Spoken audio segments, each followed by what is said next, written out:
Vale. Bien. Del tema 3, del capítulo 3, ¿os acordáis los tipos de validez?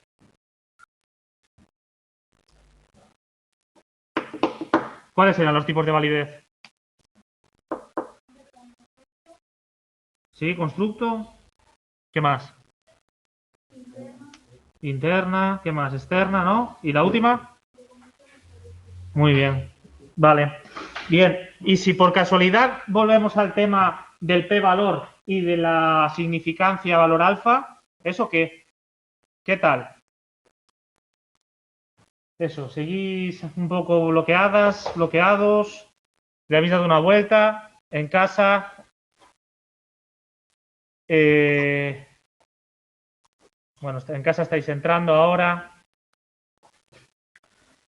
Bueno, vamos a dejar que entren y comentamos el tema del p-valor. Si os hablo de una amenaza de reactancia, ¿a qué validez hace referencia? ¿Interna? ¿Externa? ¿Estadística? ¿O qué? ¿Constructo también? ¿Cuál? De las cuatro, la reactancia, ¿a qué hace referencia? ¿A qué validez? Como amenaza.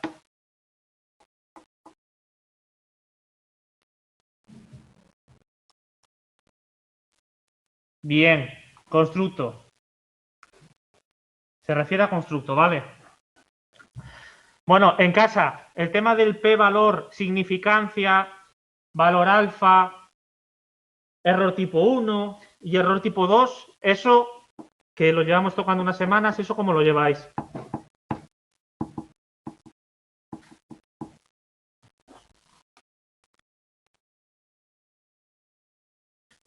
Mal.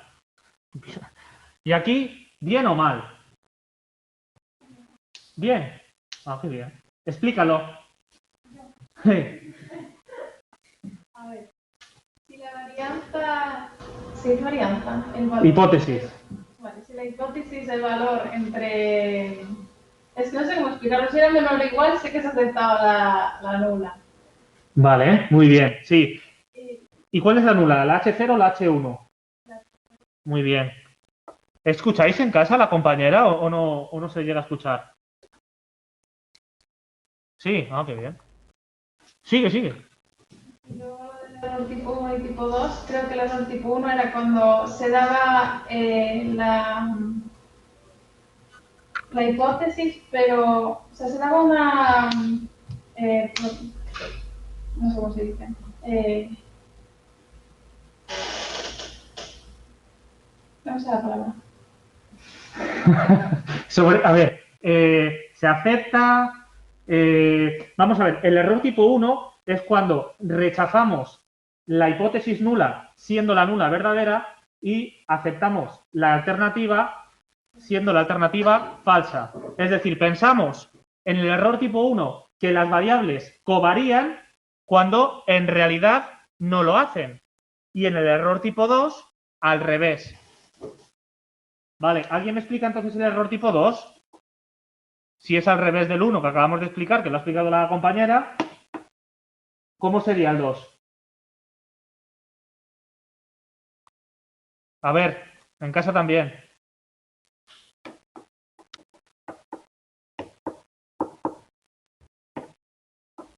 ¿Qué más?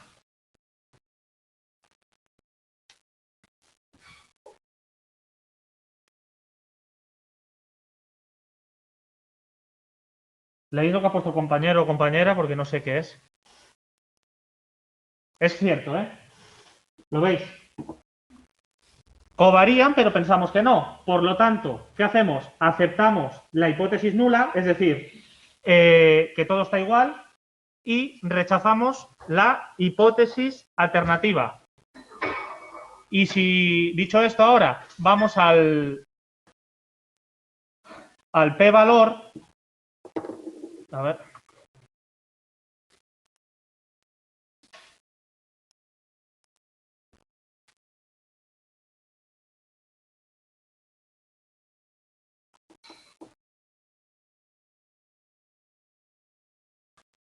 Vale, aquí no. Y vamos a hacer valor.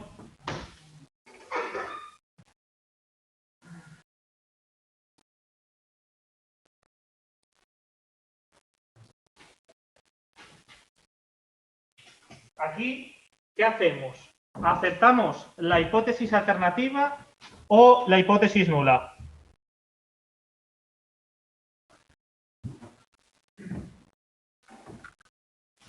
¿Qué? ¿Cuál? ¿La alternativa o la nula? La nula. ¿Por qué la nula? Porque es menor el valor de la variable es menor. Aceptamos la alternativa, precisamente porque el error que nos marcamos, el error alfa, es un 0,05. Por lo tanto, esto es menor, 0,03. Eso implica que el margen de error que tenemos en esa muestra es muy bajito. Por lo tanto, los datos son significativos. Y entonces aceptamos la hipótesis alternativa. No así cuando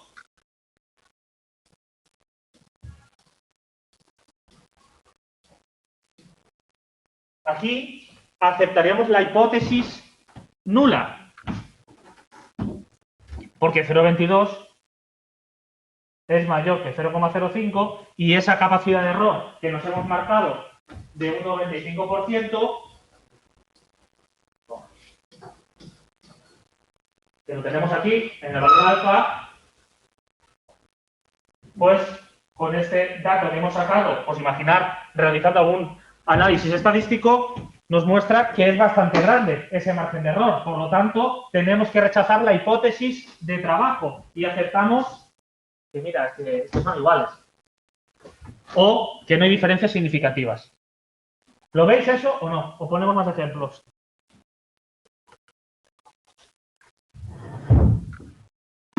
¿En casa qué? ¿Qué tal? ¿Lo veis?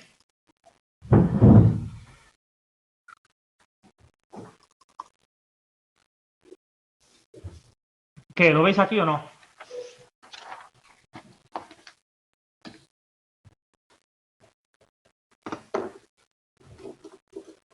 Lo vamos a ir repasando.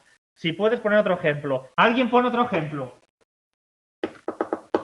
¿Cómo podría ser? A ver, ¿alguien se atreve a pensar una hipótesis de trabajo y hacer un ejemplo así, tan simple como este? Luego podríamos hablar del tamaño del efecto, pero no vamos a meternos ahí. Hablamos el otro día y no sería cuestión de eso. ¿Alguien me dice una hipótesis de una investigación que se le invente? O en casa también. El hijo favorito de los padres o los hermanos mayores.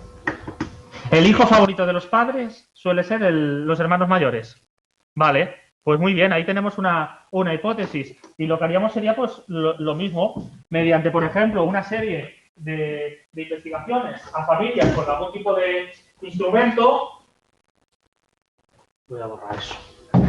Con algún tipo de instrumento, pues bueno, luego podríamos sacar los datos.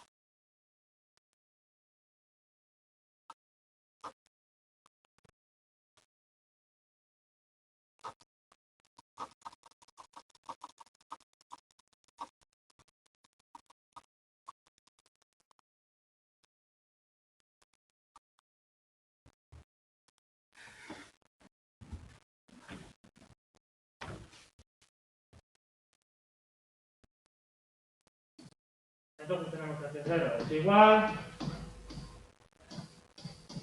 no es igual, y los datos que nos salen de los estadísticos es que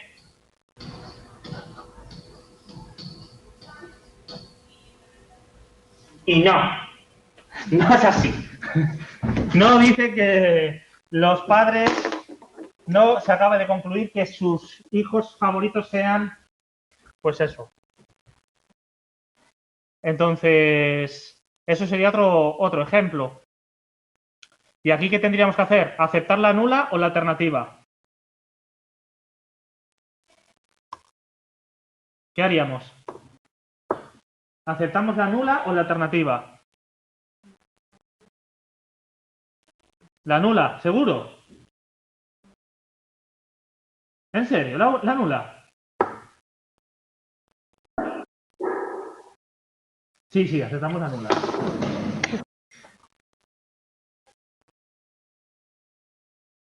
A 0,5, siempre, no, J. Flores, normalmente trabajamos con un 0,95 en psicología, ¿vale? Pues espera, que voy a silenciar. Ah, no, ya no está.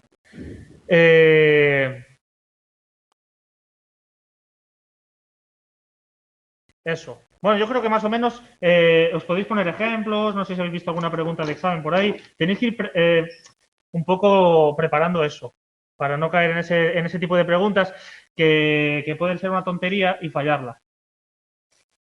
Y ahora tenía que comentarte que hiciste tú una pregunta en relación a esto.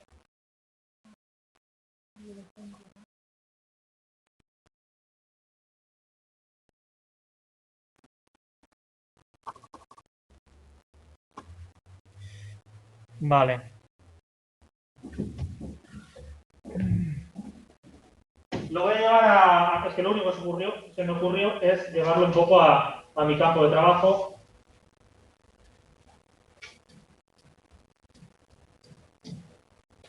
Bien. Por poner un ejemplo real, vaya, para no inventarme nada. Bueno, la edad de responsabilidad penal de los menores es de los 14 a los 18 años. ¿Vale? Hay una ley que se aplica, que es la 5/2000, y una serie de modificaciones acabando en la 8/2006, que nos argumentan una serie de delitos que pueden cometer o que cometen los menores de edad y que por ello son sentenciados a cumplir algún tipo de medida judicial, ¿no? Bien, la investigación en relación a cuál es la edad más conflictiva nos dice que hay un pico bastante destacado, un pico bastante conflictivo a nivel de riesgo antisocial, que es a los 16-17 años. De hecho, casi toda la literatura científica coincide en esto, en que a los 16-17 años se presenta conductas más disruptivas, conductas más desafiantes o conductas problema, por ejemplo, a nivel de consumo, a nivel de relaciones de grupo de iguales, cometer pequeños hurtos o cualquier otro tipo de delito. Y esto podría ser un ejemplo de esta curvilínea. Y luego a partir de ahí ya podríamos valorar, pues realizar algún tipo de investigación con la variable dependiente, independiente, ¿no? Por ejemplo, ¿de qué depende? Bueno, pues a lo mejor dependería de la franja de edad, ¿no? ¿Vale? Ese es el ejemplo que se me ocurrió en relación a esto. ¿Alguna duda?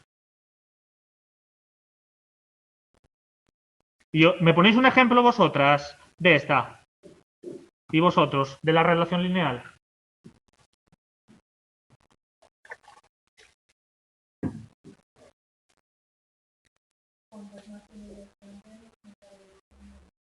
Muy bien. ¿Y la variable dependiente y la independiente?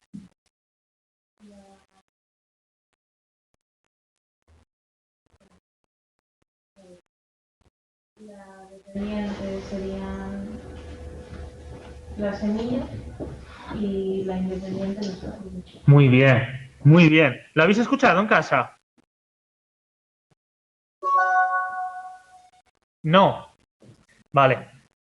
¿Puedes volver a repetirlo? ¿Qué pasa? ¿No se escucha? ¿Hay algo? Un teléfono inalámbrico para ti? ¿Teléfono inalámbrico? No. No sé. Nada, ¿No? nada, si no lo viste nada.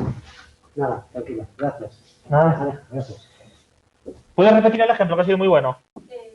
Cuantas más semillas plantemos, más árboles obtendremos. Cuantas más semillas plantemos, más árboles obtendremos. Y entonces, en casa, ¿cuál es la variable dependiente y cuál es la independiente?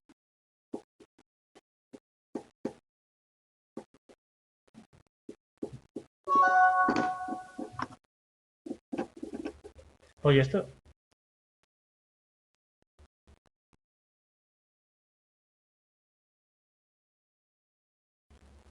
Bien. Muy bien, eso lo tenéis controlado ya. Muy bien.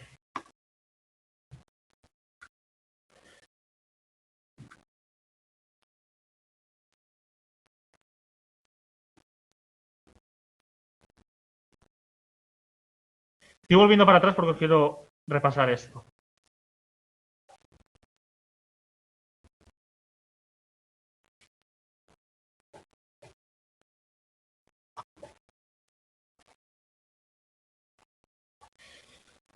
Vale, ¿os acordáis de los componentes de la varianza? Que existe la varianza error y la varianza sistemática. La varianza sistemática se compone de la primaria y de la secundaria, ¿bien? Y la diferencia entre varianza error y varianza secundaria, ¿alguien me la dice?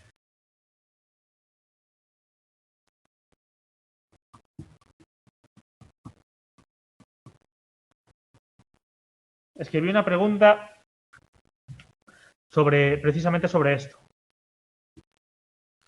Y creo que hay algo que se puede identificar claramente para no fallar esa pregunta. Entonces, a ver si sabéis un poco la diferencia entre varianza error y varianza sistemática secundaria.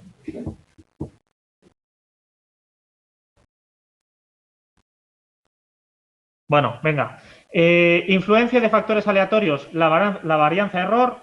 Influencia de variables del sujeto, ambientales y de procedimiento. Es decir, estamos hablando de factores extraños, factores ajenos a la investigación. ¿Qué pasa? Que en la varianza error, esos factores que están afectando a la varianza error son factores no sistematizados, son factores no predecibles, ¿vale? Sin embargo, los de la varianza sistemática secundaria, que también son variables extrañas, pero aquí sí que son predecibles. Entonces, quedaros con eso. En el libro no sé cómo os lo pone, pero tiene que poner algo así. No tengo el libro a mano, pero fijaros cuando leáis, los que estéis usando el libro, que os tiene que poner en algún lado que la varianza error es como así, no sistematizado, como que no es predecible, y sin embargo, los errores que se encuentran, esas variables de influencia en la sistemática secundaria, sí. ¿Alguien tiene el libro en casa o aquí? ¿Tenéis el libro aquí? ¿Sabes en qué página te coincide eso?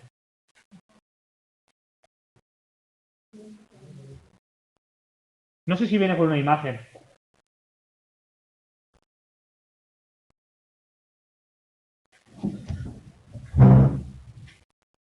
...148 dice A. García.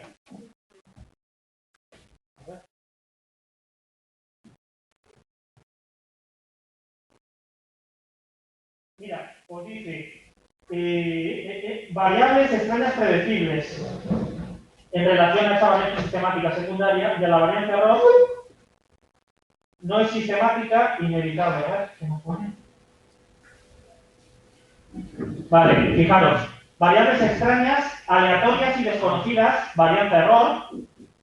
Y la secundaria, predecibles. O sea, la palabra ahí que os queda de cara a una pregunta es que una es predecible y la otra no. Lo voy a preguntar el próximo día.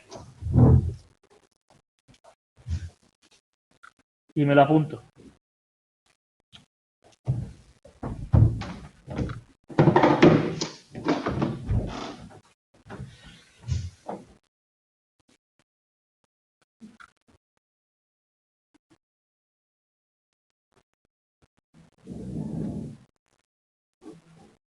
Vale, pues venga, seguimos. Sí, la predecible es la secundaria.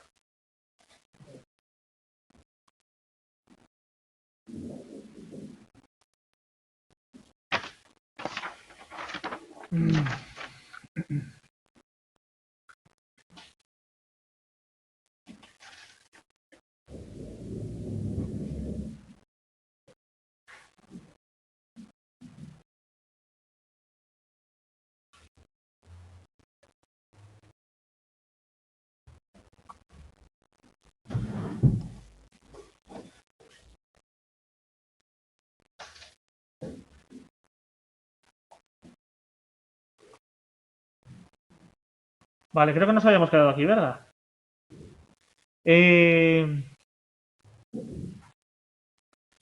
Os había puesto el ejemplo aquí de los bloques, que entendíamos bloque como esos subgrupos, ¿no? Se forman bloques en función de la puntuación que tienen en la variable de bloqueo o de equiparación. Un segundo con eso de la variable de bloqueo. Toda la varianza sistemática y la varianza error se debe a influencias en la variable dependiente. Eso también es pregunta de examen, ¿vale? Esa varianza sistemática y varianza error son variabilidades de la variable independiente o dependiente. Dependiente, ¿vale? Bien, vale, pues eso. En los bloques se forman bloques en función de la puntuación que tienen en la variable de bloqueo o de equiparación y se asignan aleatoriamente a los participantes a cada bloque. Y os decía lo del apego, ¿no? Con vínculo seguro y vínculo no seguro, tratamiento A, tratamiento B, y aquí haríamos lo mismo. Grupo experimental, grupo control, la misma historia. Con vínculo seguro, sin vínculo seguro y aquí igual. Eso es dividirlos en bloques, en subgrupos. Cuando os pone aquí condiciones, en muchas ocasiones se refiere a eso, a experimental y control, ¿vale?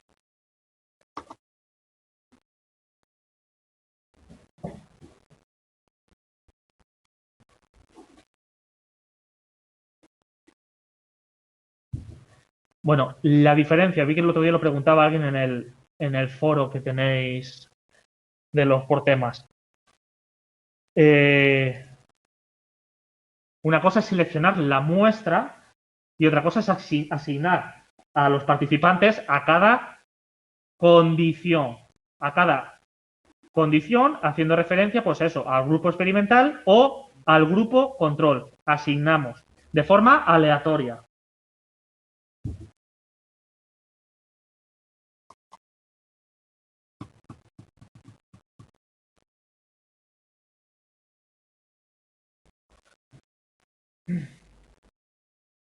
Vale, ¿os acordáis de las tres características que tenía que tener el método experimental?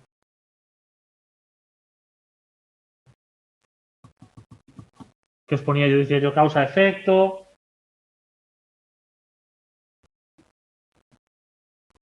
No espuriedad. ¿Os acordáis de eso? ¿Qué significa no espuriedad?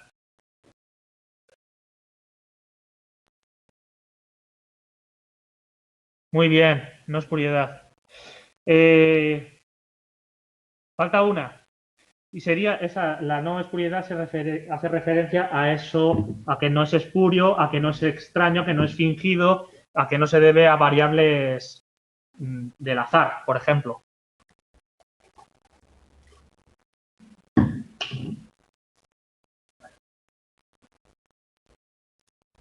El control de esas variables extrañas. Y luego la covariación, ¿no? Bien, diseño experimental. Estrategia o procedimiento concreto que se utiliza para llevar a cabo una acción, sin más. Diseñar un experimento supone tomar una serie de decisiones acerca del tipo y número de variables a incluir, de la forma de asignar a los sujetos. Bueno, lo que habíamos, esto un poco es lo que vimos ya de sistematizar el proceso, ¿no? Desde un inicio. Elección entre las diferentes posibilidades que nos permite el método experimental y estarán guiadas por el tipo de problema a estudiar. Vale. Sin más.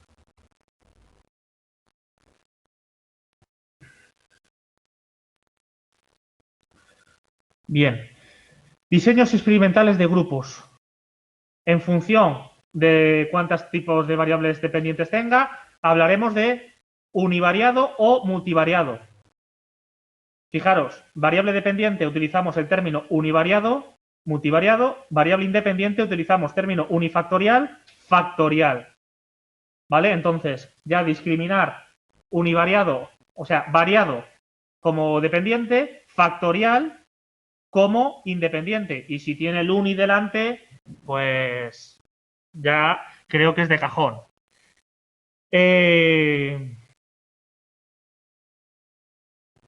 Con variables dependientes, pues que tengan dos o más, pues puede ser, por ejemplo, pues el sexo, la edad, ¿vale? Con dos o más variables independientes,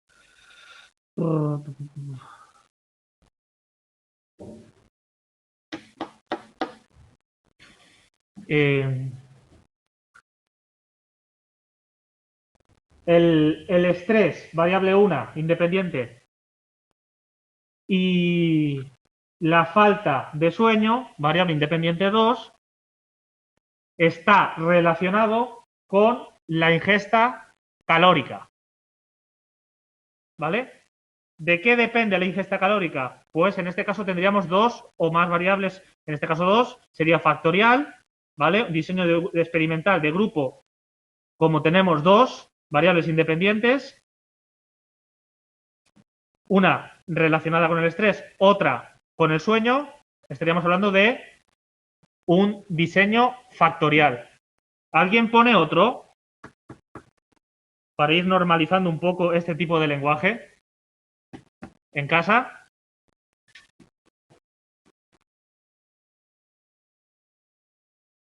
¿Y aquí qué?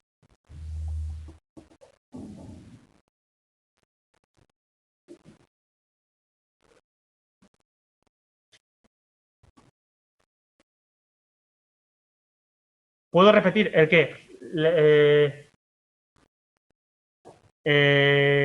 R. Ordóñez. Los dos factores estos que había propuesto y una variable dependiente.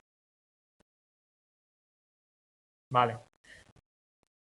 No, la pregunta simplemente si podéis el número de horas de dormir y la dificultad del trabajo, ¿eso qué serían? Afectan al rendimiento de la producción. Muy bien. Sí. Pueden afectar. No, lo que no haríamos sería afirmar, porque no lo sabemos, ¿no? Se infiere que puede afectar el rendimiento de la producción. Pero sí, muy bien. Y aquí en casa, aquí en clase, ¿qué? ¿Se os ocurre un diseño factorial de dos o más, vaya?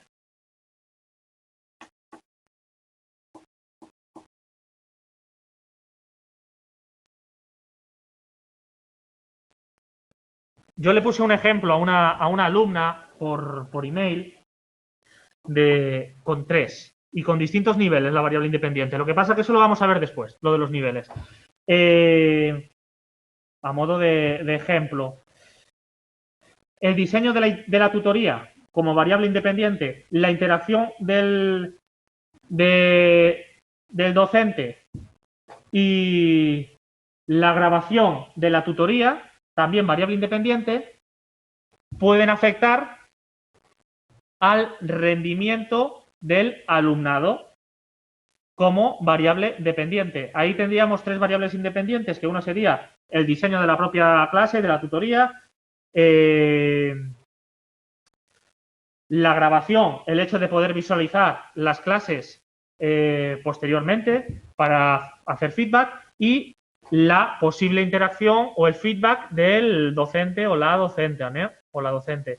Y luego la variable dependiente podría ser el rendimiento o el número de aprobados, por ejemplo. ¿Vale? Tendríamos tres. Y luego comentamos sobre eso los niveles.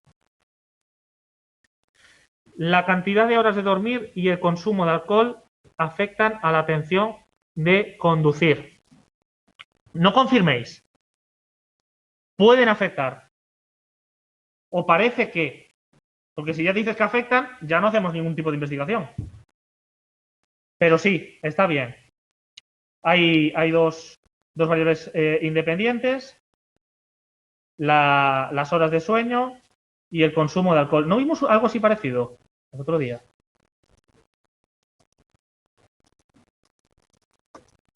Pero sí, está bien. Vale. Aquí nada, ¿no? No se os ocurre. ¿Qué tipo de estrategia? Bueno, de dos o más grupos hablaríamos de intergrupo. Es decir, un grupo control, un grupo experimental y un grupo solo intragrupo. Lo hacemos a todos lo mismo. Al mismo grupo.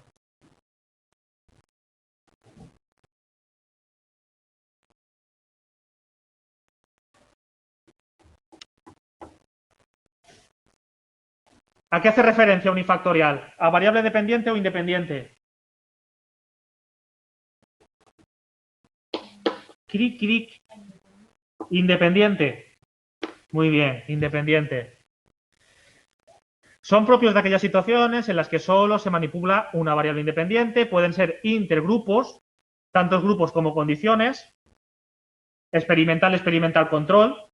Experimental con dosis X. Experimental con dosis menor, pero sigue siendo dosis. Y grupo, por ejemplo, placebo. Intragrupo, un solo grupo al que se le aplican todos los tratamientos.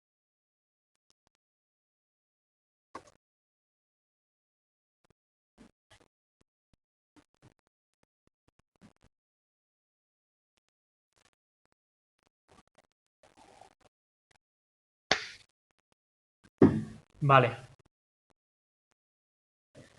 Bien. Diseños de grupos aleatorios con dos grupos. Podemos hacer un diseño con medida post-tratamiento, es decir, solamente medimos esa varianza que se compone de ¿qué? ¿De qué se compone la varianza?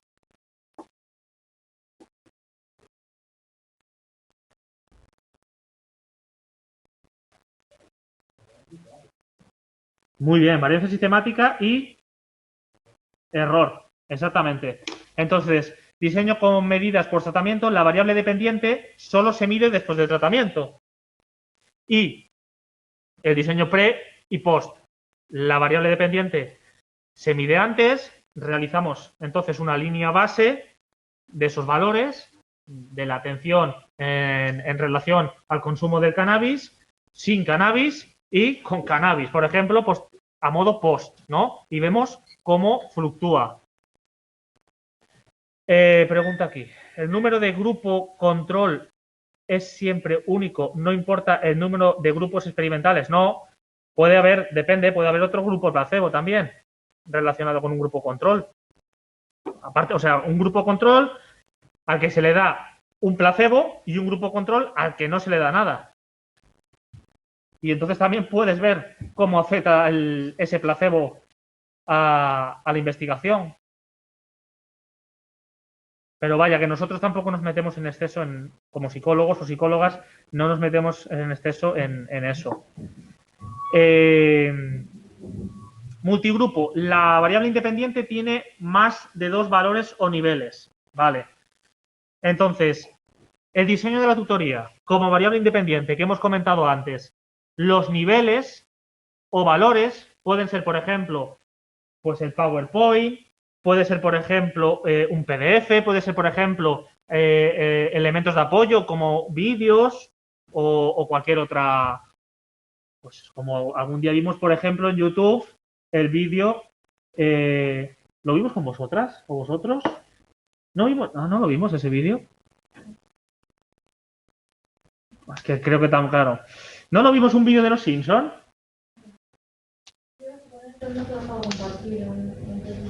¿Y para qué? ¿Por qué? ¿En qué tema era eso? Porque eso es un proceso de extinción. ¿Y lo queréis ver o no? Son 40 segundos, ¿eh?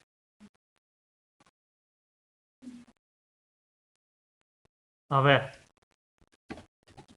No lo puse seguro, joder.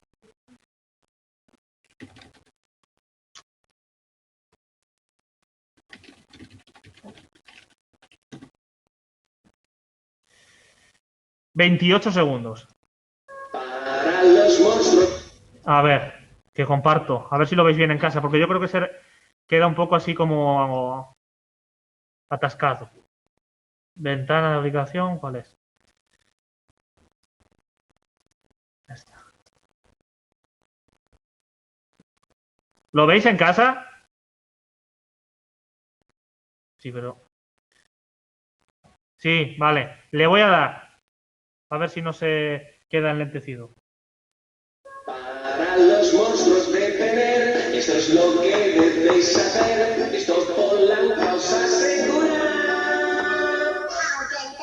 A los monstruos no miran. A los monstruos no miran. A los monstruos no miran.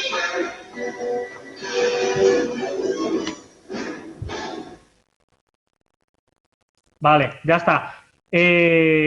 Compartir.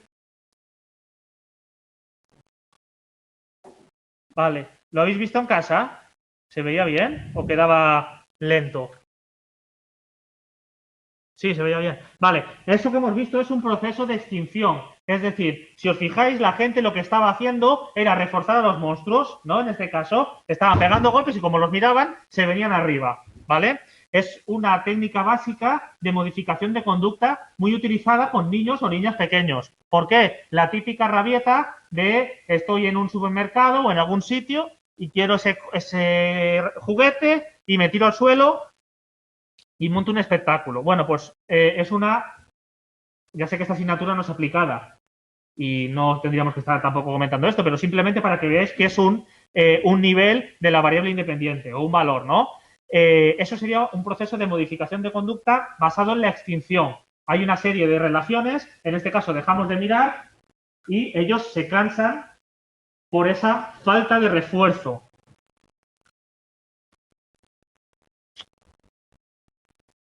¿Alguna duda con eso?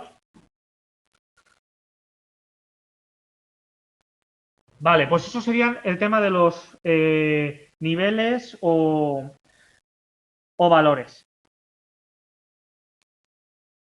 Y lo mismo, una medida con post-tratamiento o con pre y post.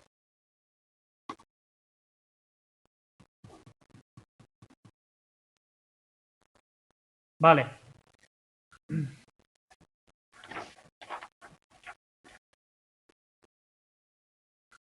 Análisis de los datos en el diseño con medidas pre y post.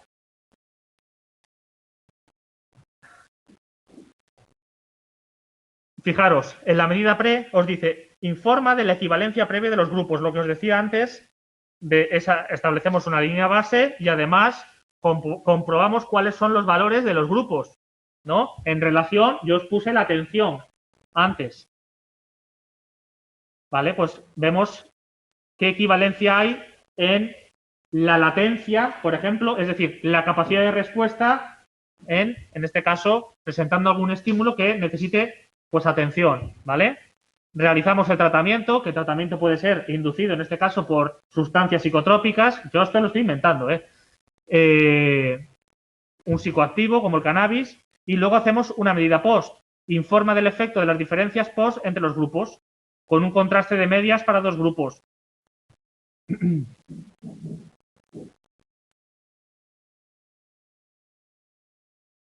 Bueno, yo creo que esto no tiene mucha duda, ¿no? ¿Tenéis alguna duda con esto?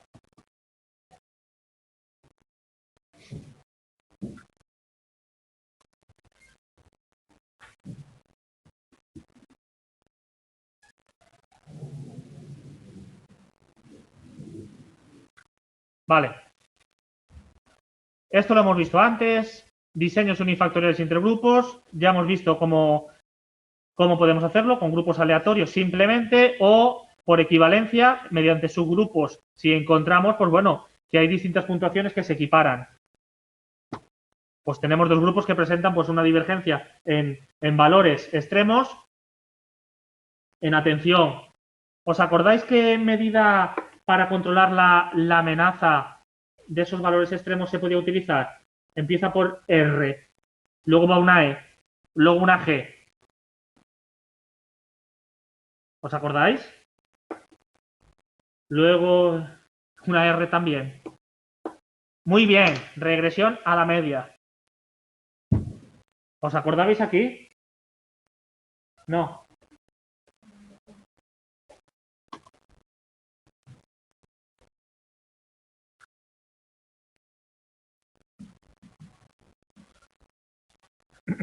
Diseños de bloques aleatorios, intergrupos. Bueno, nos dice que los bloques aleatorios, los participantes de cada bloque tienen valores parecidos. Se asigna preferentemente el mismo número de participantes de cada bloque a la condición experimental, lo mismo al grupo control que al experimental, en principio, o sea, no 27 en uno y 6 en otro. Diseño de dos grupos con medida post, diseño de más de dos grupos con medida solo post. Vale.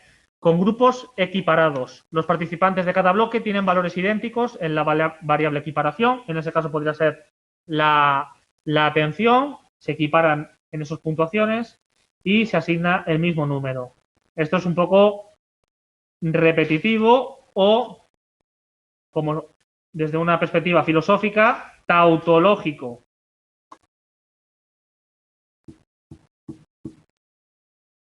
Vale, aquí cambia intragrupus. Eso que hace referencia al mismo grupo, ¿no?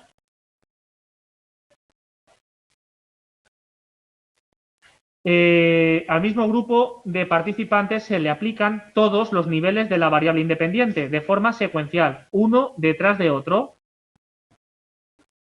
Y cada participante proporciona más de una medida de la variable dependiente. Debido a que el mismo grupo de participantes se le aplican todos los tratamientos de forma secuencial, se pueden dar en este tipo de diseños los efectos de orden y los efectos residuales. Pues claro, hace referencia a ese efecto de orden que hacemos primero este nivel de la variable independiente, luego este, y además va arrastrando pues esas amenazas a la validez interna, pues como por ejemplo conocer ya un poco el proceso de la investigación. Vale, paso.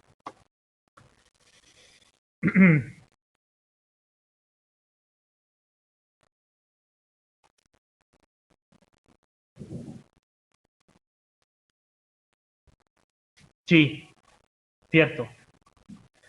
Diseño intragrupo. Cuando se aplican todos los tratamientos de forma secuencial, el orden o lugar que ocupa cada tratamiento dentro de una secuencia experimental puede alterar los resultados, ya que una vez aplicado el primer tratamiento, los siguientes pueden quedar afectados por los tratamientos previos, dando lugar, pues, lo que os estaba diciendo, ¿no? Ese aprendizaje y favorecer los resultados de la condición, cansancio, falta de motivación, etcétera.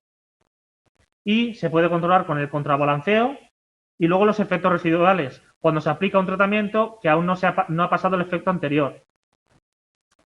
No sería tampoco eso, a lo mejor de forma primaria, nuestra investigación, ¿no? Porque hace referencia a lo mejor a medicamentos. Pero bueno, se puede dar también, claro, aplicando algún tipo de técnica. Se controla espaciando el tiempo entre los tratamientos. Venga. Bien, la técnica de contrabalanceo, que yo creo que ya la vimos, pero bueno, ya que hace referencia. Conjunto de estrategias que tienen como objetivo mantener constante o repartir de forma equilibrada el error progresivo en todas las condiciones. Yo aquí la palabra creo importante es constancia, ¿no? Constante. Que ese error se mantiene constante a lo largo del experimento.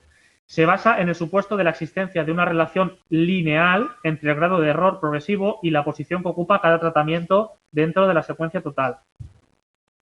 Con esta técnica, los tratamientos se ordenan de tal modo que el error progresivo se distribuye equitativamente entre todas las condiciones.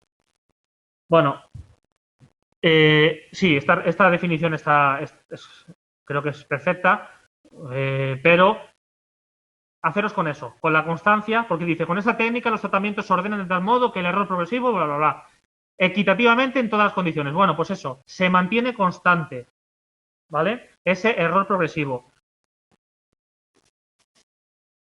Con el contrabalanceo.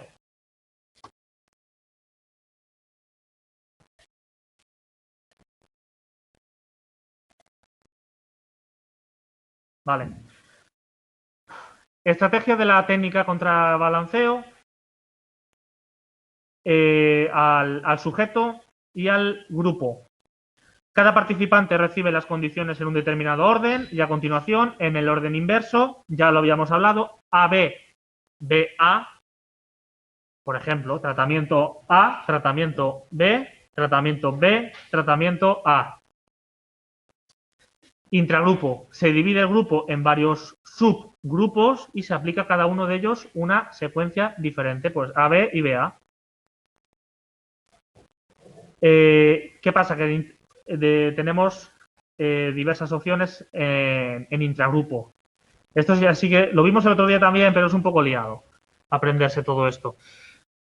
Tenemos el completo y el incompleto. Se utilizan todas las secuencias. Completo se utilizan todas. Quedaros con eso. Incompleto, solo algunas de las secuencias. Completo, todas.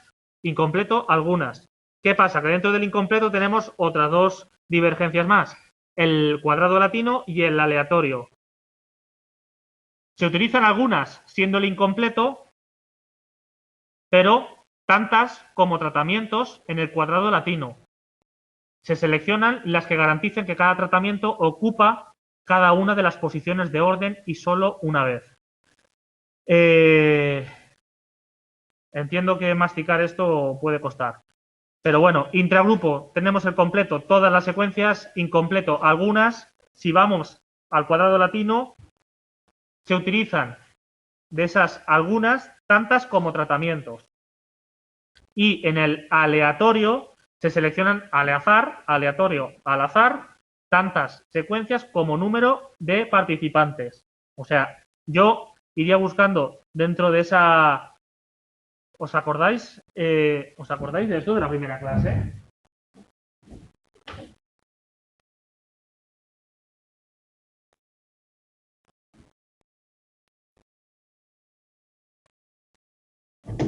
¿Os acordáis a qué hace referencia a eso?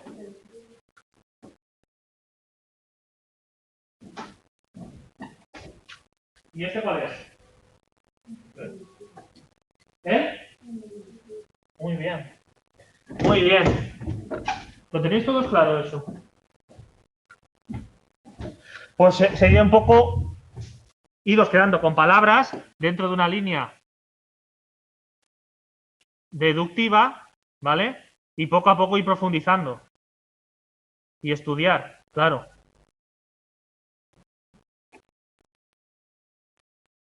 Mira, lo que os decía, contrabalanceo intra-sujeto, AB, BA, todos los participantes hacen doble secuencia, contrabalanceo intrasujeto y contrabalanceo intragrupo AB, BA.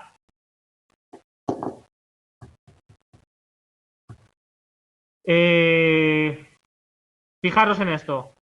Cuando estamos hablando del sujeto, el mismo repite. El AB, BA. Tratamiento A, tratamiento B. Tratamiento B, tratamiento A. Cuando es intragrupo, no. Hacemos dos subgrupos y uno lo hacemos con AB o B, A en el subgrupo 2.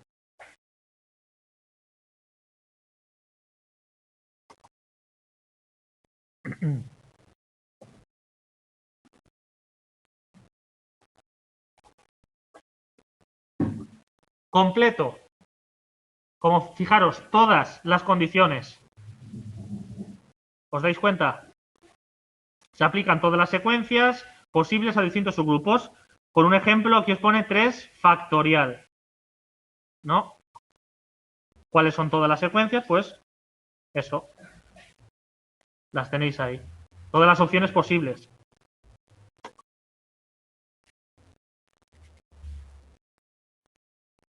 El incompleto. Bien, se aplican solo algunas de las secuencias, eso ya nos quedó claro. Número de secuencias posibles. Bueno, vale. Tendríamos el incompleto, cuadrado latino y el aleatorio, que aquí la palabra era, siguiendo ese modelo deductivo, aleatoriamente, ¿no? Y en el cuadrado latino, como todas las opciones que teníamos 6, 1, 2, 3, 4, 5. ¿Por qué? Ah, no, aquí pone 5. 5 secuencias, perdón. 5 secuencias, entonces esas 5 secuencias las llevamos a cabo.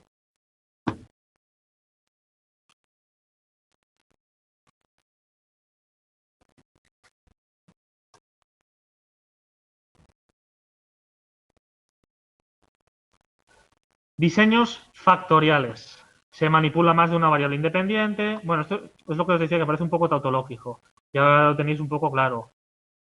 Efectos se pueden estudiar.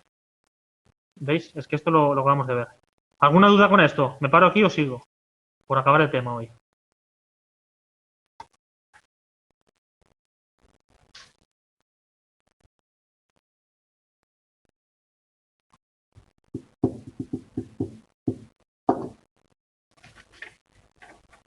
No sé si os tenía algo apuntado bien esto.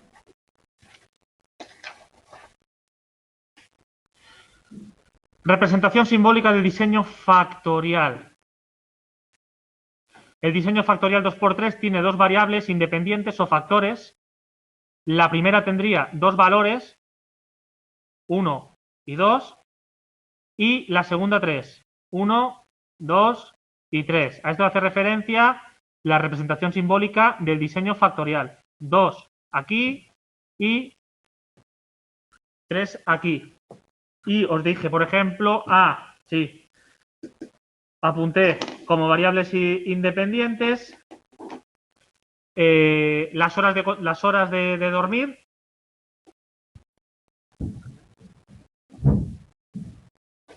Por ejemplo, 3 y 8.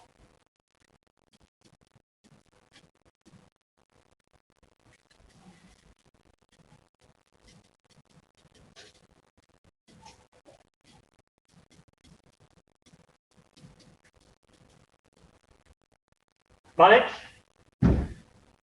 Dormimos 3 horas, dormimos 8 horas, conducimos por ciudad, por carretera o autopista y la variable dependiente a lo mejor es el número de errores que hemos cometido durmiendo 3 horas por ciudad, durmiendo 3 horas por carretera, durmiendo 3 horas por autopista. Y luego lo mismo con las 8. Número de errores. Número de errores o rendimiento, da igual. Durmiendo 8 horas, conduciendo por ciudad, por carretera y o por autopista. Entonces os dice, el efecto de interacción de una variable independiente sobre la variable dependiente varía en función del valor de la otra variable independiente con la que se esté actuando. Claro, tenemos un valor y otro valor. ¿Dudas con este diseño 2×3 factorial?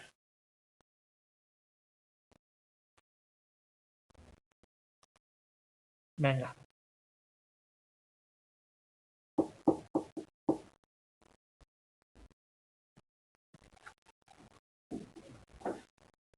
Bueno, y aquí os hace un ejemplo de una ausencia de interacción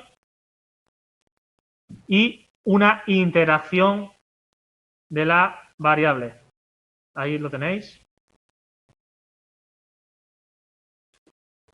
Sin los resultados tampoco podemos sacar mucho jugo a eso.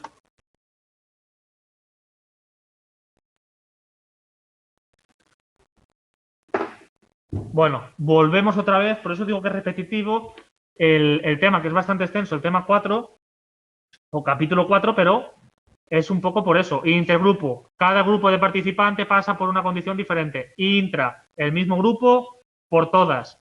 Mixto, algunos participantes pasan por todas y otros no. Una VI se aplica con estrategias intergrupos, tendré tantos grupos como niveles de esa VI, y otra se aplica con estrategia intragrupo. Todos los miembros de esos grupos pasan por todas las condiciones o números de niveles de esta VI. Y hay que aplicar el contrabalanceo. Bueno, quedaros entonces con el que existe inter, intra y un mixto en el que unos pasan por todas las condiciones y otros solo por algunas. Y aquí acabamos este tema o capítulo 4. Tengo que subiros el resumen de este. Vale, ¿alguna duda en casa?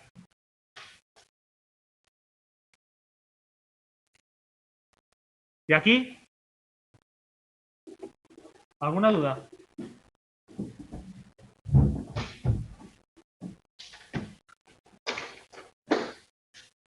Vale, el próximo día volvemos a empezar otra vez con lo de la significancia. Vamos a estar también tautológicos en ese tema.